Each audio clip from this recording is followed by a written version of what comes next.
નમસ્કાર, થર્ડ આઈ એક્સપ્રેસમાં તમારું સ્વાગત છે. મારી ચેનલને લાઈક, શેર અને સબસ્ક્રાઇબ કરશો. સ્થાનિક સ્વરાજની ચૂંટણી 2026 ને લઈને 8 જિલ્લા પંચાયત અને 32 તાલુકા પંચાયતના ઉમેદવારોની ભારતીય જનતા પાર્ટી દ્વારા ફોર્મ ભરવાના ગણતરીના કલાકો પહેલા યાદી જાહેર કરવામાં આવી છે. સૂત્રો પાસેથી મળતી માહિતી મુજબ પ્રદેશ કક્ષાએથી આવેલી યાદીમાં ભૂલ હોવાથી મોડી યાદી જાહેર કરવામાં આવી છે. ભારતીય જનતા પાર્ટી દ્વારા નક્કી કરેલા ઉમેદવારોને અગાઉ ટેલિફોનિક જાણ કરી દેવામાં આવી હતી. તળાજાની 8 જિલ્લા પંચાયતની અને 32 તાલુકા પંચાયતમાં ભાજપે કોને ક્યાં ટિકિટ આપી છે, જોઈએ આ અહેવાલમાં. નમસ્કાર, થર્ડ આઈ એક્સપ્રેસમાં હું છું વનરાજ પરમાર.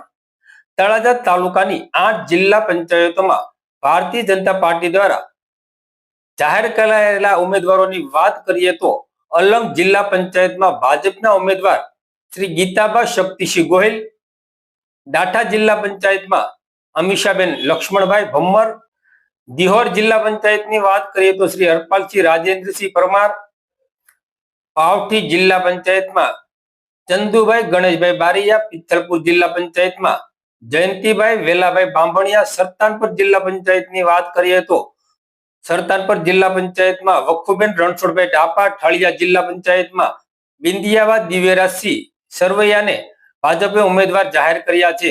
ત્રાપજ જિલ્લા પંચાયતમાં અશોકભાઈ લાધવા, વેળાવદર જિલ્લા પંચાયતની વાત કરવામાં આવે તો વેળાવદર જિલ્લા પંચાયતમાં ઉષાબેન ભરતભાઈ ધામેલિયાને ભાજપે ઉમેદવાર જાહેર કર્યા છે. હવે 32 તાલુકા પંચાયતની વાત કરીએ તો તાલુકા પંચાયતની અંદર અલંગ બેઠક પર ભારતીબેન પ્રવીણભાઈ દિહોરા, અલંગ 2 ઉપર મનસુખભાઈ ગોબરભાઈ સોલંકી અને અલંગ 3 તાલુકા પંચાયતની બેઠક ઉપર શ્રી નીરુબેન બચ્ચુભાઈ નાયક ને ઉમેદવાર જાહેર કરવામાં આવ્યા છે. ભદ્રાવળ 1 તાલુકા પંચાયતમાં ઈલાબેન ગોળાભાઈ ચોવટિયા, ભદ્રાવળ 2 તાલુકા પંચાયત પર શ્રી રતનબેન મહાશંકરભાઈ ભટ્ટ, ભાલર તાલુકા પંચાયતની વાત કરીએ તો ભાલર તાલુકા પંચાયતમાં ધીરુભાઈ વાલજીભાઈ સોલંકી, બોરડા તાલુકા પંચાયતમાં ગૌબેન કાનાભાઈ ભાલિયાને ભાજપે ઉમેદવાર જાહેર કર્યા છે. દાઠા તાલુકા પંચાયતમાં કાજલબેન વિપુલભાઈ વાસિયા, દેવલી તાલુકા પંચાયતમાં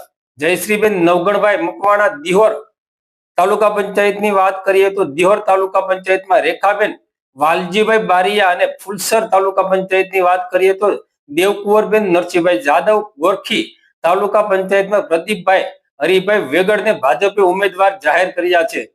ખદરપર તાલુકા પંચાયતમાં પ્રવીણભાઈ રમેશભાઈ દિહોરા, કુંડેલી તાલુકા પંચાયતમાં શૈલેષભાઈ રાણાભાઈ સોલંકી, મણાર તાલુકા પંચાયતમાં ચંદુભાઈ જીવાભાઈ મકવાણા, નવા જૂના રાજપરા કૈલાસબેન કિશોરભાઈ મકવાણા, પસવી તાલુકા પંચાયતની વાત કરવામાં આવે તો વાલીબેન લક્ષ્મણભાઈ ભમ્મરને ઉમેદવાર જાહેર કરવામાં આવ્યા છે.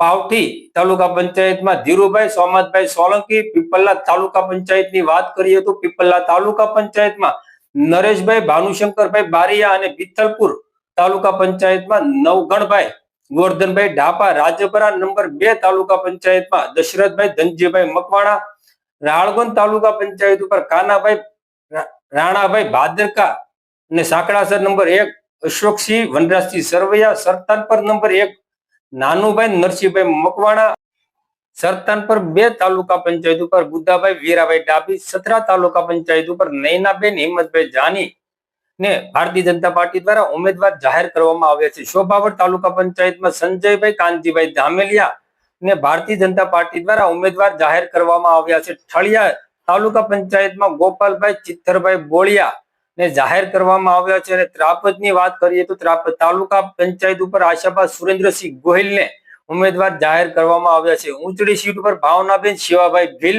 ને વેજોદરી સીટ ઉપર હિરલબેન મુકેશભાઈ ડોડિયા અને જાંજમેર સીટ ઉપર ચંપાબેન કાંતિભાઈ ભાલિયાને ભારતીય જનતા પાર્ટી દ્વારા ઉમેદવારો જાહેર કરવામાં આવ્યા છે. આ તમામ ઉમેદવારો આજે ફોર્મ ભરવાનો છેલ્લો દિવસ હોવાથી પોતાની ઉમેદવારી નોંધાવશે. નમસ્કાર.